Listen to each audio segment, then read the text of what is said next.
Good morning students. कल हमने वैदिक कालीन समाज का अध्ययन किया था। आज उसी ऋग वैदिक काल के हम धार्मिक विश्वासों का अध्ययन करेंगे।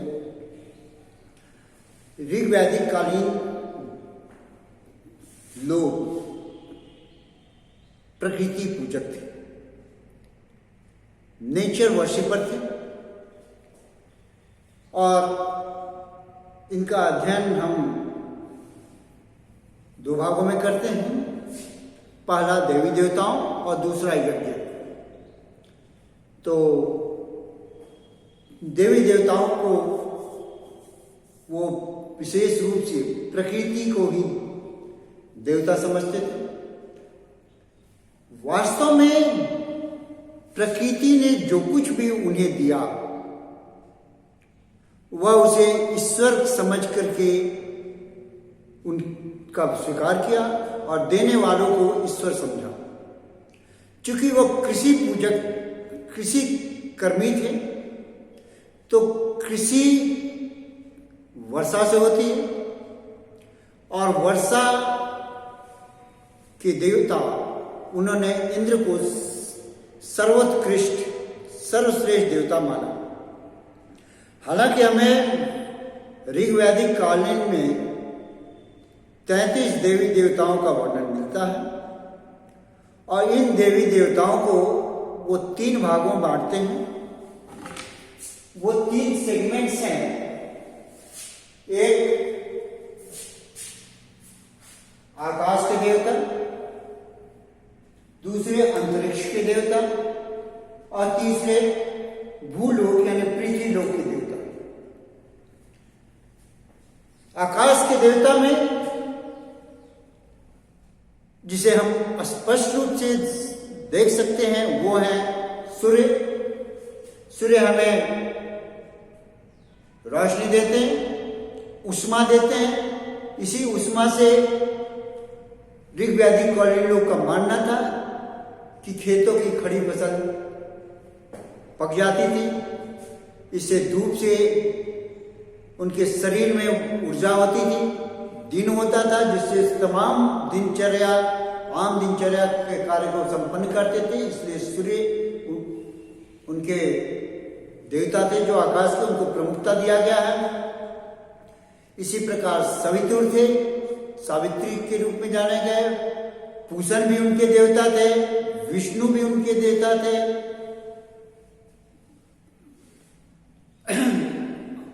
वरुण उनके एक अलग देवता थे जो न्याय के देवता थे, जिसकी हम आगे चर्चा करेंगे। इसी प्रकार उषा और प्रत्युषा जो कि सुबह की देवी देवता थे, इनकी हम भी चर्चा करेंगे। अंतरिक्ष के देवताओं में उन्होंने जिनको माना इंद्र, मरुत और रुद्र। पृथ्वी यानी कि भूलोक के देवताओं में जो प्रमुख थे वे थे अग्नि, सोम, भू, ध्या, जल, जो नदियों में बहने वाले जल, इनको वे पृथ्वी के देवता के रूप में माने।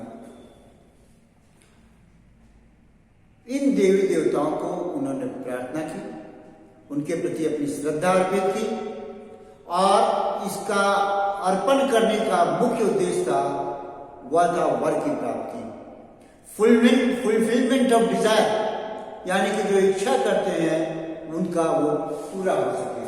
और वो क्या इच्छा करते थे मुख्य रूप से?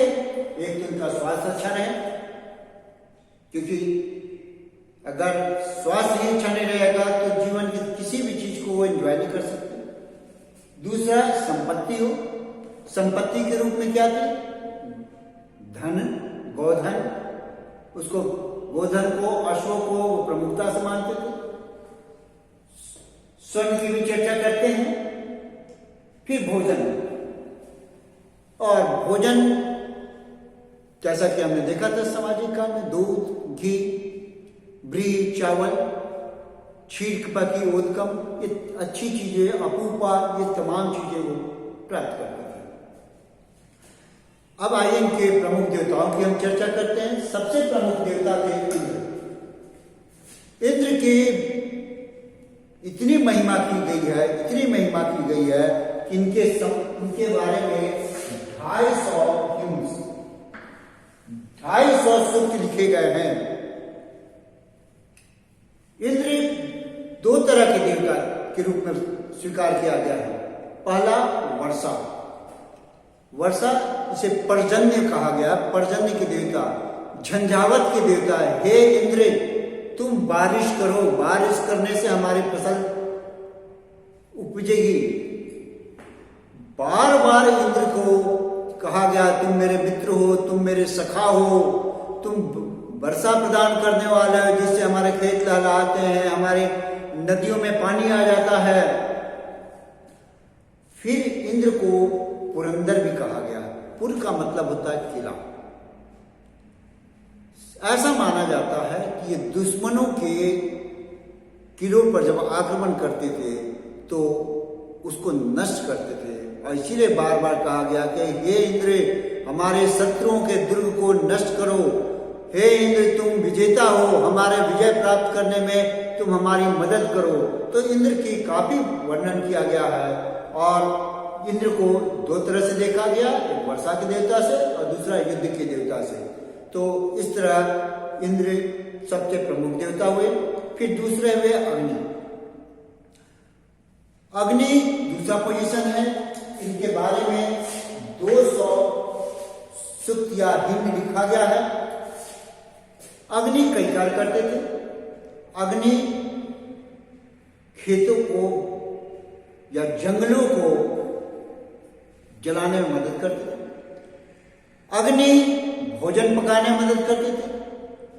अग्नि उनके बर्तन के निर्माण में मदद करते थे, ईंटों के निर्माण में मदद करते थे। अग्नि जंगली जानवरों से इनकी रक्षा करते थे, और अग्नि यज्ञ में प्रज्वलित होकर के यज्ञ के संपादन में मदद करते थे। लेकिन यज्ञ में जो अग्नि प्रज्वलित की जाती थी उसके लिए एक अलग नाम दिया गया है, और उस नाम को कहा गया है समिधा। तो समिधा यज्ञ में प्रज्वलित होने वाली अग्नि थी। अग्नि की उपमा स्त्रियों से दी गई है। घर की स्त्री थी कि अग्नि की तरफ खबरदार करने वाली है, यानी कि अग्नि की काफी महत्ता थी। दूसरा वरुण, वरुण न्याय के देवता थे, और वो काफी ताकतवर थे, जो ऊपर स्वर्ग में रहा करते थे, और ऋतुओं के वो गार्जियन थे। इसके अलावा वरुण ऋत के भी देवता थे। ऋत बोलते हैं आचरण संहिता को। आचरण को कहा जाता है कि वरुण ऋत के देवता थे, और देवता भी ऋत यानी कि आचरण की परिधि में रहते हैं। अगर जो इस परिधि के बाहर मनुष्य जाता है उसको वरुण दंड देते हैं, और दंड देने के क्रम में उसे कई तरह की विघ्न बाधाएं आती हैं उसके आम जीवन में, यहाँ तक कि वो रोग से भी ग्रसित होता है। तो इस तरह वरुण भी दो तरह के देवता थे, एक न्याय के देवता थे, ऋतुओं के देवता थे, और आचरण संहिता के देवता थे। सोम पृथ्वी के देवताओं की श्रेणी में आते हैं, ये वनस्पति के देवता थे। सोम के कारण ही फसल पैदा होती थी, वनस्पति, चूंकि ये वनस्पति के देवता थे, और सोम को वो सेवन भी करते थे, जैसे वनस्पतियों के रसों को अदरक वगैरह जैसे मिला करके उसका सेवन करते थे। लेकिन ये यज्ञ के समय कालांतर में ये एक नशा के रूप में भी ट्रीट किया जाने लगा सोमरस, और ऐसे सोमरस को बेवजह पीने वालों के लिए उन्हें प्रताड़ित किया जाता था पिताओं के द्वारा, पितामहों के द्वारा। एक तीसरे नंबर के देवता थे, वो थे सूर्य। इन तीनों के अलावा जो देवता थे सूर्य, ये भी एक वास्तविक रूप से इनकी पूजा की जाती थी। जिस तरह से मिस्र में एटन की पूजा की जाती थी, वैसे ही जो कि एटन का मतलब सूर्य होता है, उसी तरह भारत में सूर्य को पूजा की जाती थी। सूर्य को दो रूप में पूजा की जाती है, वास्तविक रूप में और विष्णु के रूप में। इसे मित्र भी कहा गया है, और इसे सवितुर भी कहा गया और इसी में हमें गायत्री मंत्र का वर्णन मिलता है। ओम भूर्भुवः स्वः तत्सवितुर्वरेण्यं भर्गो देवस्य धीमहि धियो यो न प्रचोदयात्। ये सूर्य से संबंधित है और ये ऋग्वेद में ही हमें मिलता है। इनके अलावा हम देखते हैं कि सरस्वती की बार बार जिक्र की जाती है। इसे नदियों में सर्वोत्तम, देवियों में सर्वोत्तम कहा गया है। अंबा तमे देवी तमे सरस्वती। अंबा मतलब देवियों में सरस्वती, नदियों में सर्वश्रेष्ठ। चूंकि वैदिक कालीन लोग सरस्वती नदी के किनारे ही ज्ञान अर्जन किए, पूजा पाठ किए और इसलिए ज्ञान की भी देवी हो गई। और आज भी सरस्वती को हम ज्ञान की देवी मानते हैं। जिस तरह यूनान में, ग्रीक में Minerva is treated as goddess of knowledge, in the same way Saraswati in India is treated as goddess of knowledge and wisdom. तो सरस्वती को ज्ञान की देवी माना गया है, विद्या की देवी माना गया है। यम मृत्यु के देवता थे और आज भी यमराज की हम जब बात होती है तो पता लगता है कि यह मृत्यु काल का देवता है। तो यम और यमी की चर्चा हम ऋग्वेद काल में पढ़ते हैं। एक रुद्र देवता है। ऐसा कहा जाता है कि रुद्र अनार्यों के देवता थे, लेकिन और उनके बाण जो है रोग उत्पन्न करते थे। अतः रुद्र वरुण की तरह दो तरह के देवता थे, वरदान भी देते थे और गलत कार्य करने पर रोग उत्पन्न करते थे। कुछ अर्धदैविक स्वरूप का भी हमें वर्णन मिलता है, जैसे कि मरुत का। मरुत को तो वायु, जो तेज हवा आती है, जो फसलों को सुखाती भी है, हवा चलने से कपड़े भी सूखते हैं, हवा चलने से मौसम भी बदलता है। जैसे ठंडी हवा आई तो मौसम ठंडा हो गया, गर्म हवा आई तो मौसम ठंडा हो गया। तो ऐसा माना जाता है कि इस तरह का देवता जो थे मरुत जो है काफी मददगार हुए उनके जीवन में। जैसे हवा नहीं चली तो लगता है जैसे सांस घुटने रहा, विशेष रूप से गर्मियों के मौसम। एक और देवता थे ऋभु। ऋभु के बारे में ऐसी कल्पना की जाती है कि कोई पाताल लोक में रहने वाला एक देवता था जो बौना, ठिगना, बूढ़ा, उसकी दाढ़ी रही होगी और नुकीली टोपी पहनता होगा। इस तरह के ऋभु का चर्चा किया जाता है और इसको कहा जाता है कि जमीन में गड़े हुए खजाने का रक्षक। एक जगह ऋग्वेद में कहा जाता है कि कोई व्यक्ति जो है नावक है, समुद्र में फंसा हुआ, उसका नाव टूट गया है और वो ऋभु से प्रार्थना करता है, पाताल के देवता से, और ऋभु आकर के उसकी रक्षा करता है और फिर वह पृथ्वी पर आ जाता है। इसी तरह एक गंधर्व देवता थे। गंधर्व को संगीत के देवता माना गया है। और इस तरह अर्धदेवी देवताओं में अप्सराएं भी होती हैं, जो अप्सराएं जो सुंदरता की देवी मानी गई है। लेकिन कुछ स्त्री देवियों की हम चर्चा करते हैं। उसमें पाते हैं उषा, जो प्रातः काल की देवी है। प्रति उषा, जो कि प्रातः काल के पहले जो सूर्य उगा नहीं होता है, हल्की लालिमा आ जाती है, उस काल को प्रति उषा कहा गया है। पृथ्वी भू ध्यो के नाम से पूजा की, पृथ्वी पर वे रहते थे, इसी पर खाते थे, इसी पर जीवन जीते थे, यही वनस्पति होती थी, यही मकान बनता था, इसलिए पृथ्वी की पूजा करते हैं। बाद में कालांतर में धरती को माता समझने का प्रयत्न किया जाने लगा और आज भी हम धरती को माता कहते हैं। तो इस तरह हम देखते हैं देवी देवताओं का वर्णन मिलता है। अब अगला नेक्स्ट सेगमेंट है, उसमें पाते हैं कि वो यज्ञ करते थे। यज्ञ क्यों करते थे?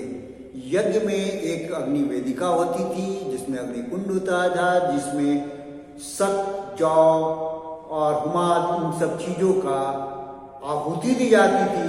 और जैसा कि अभी मैंने बताया कि अग्नि के शुद्ध घी दिया जाता था और अग्नि जो जलती थी उसको समिधा कहा जाता था।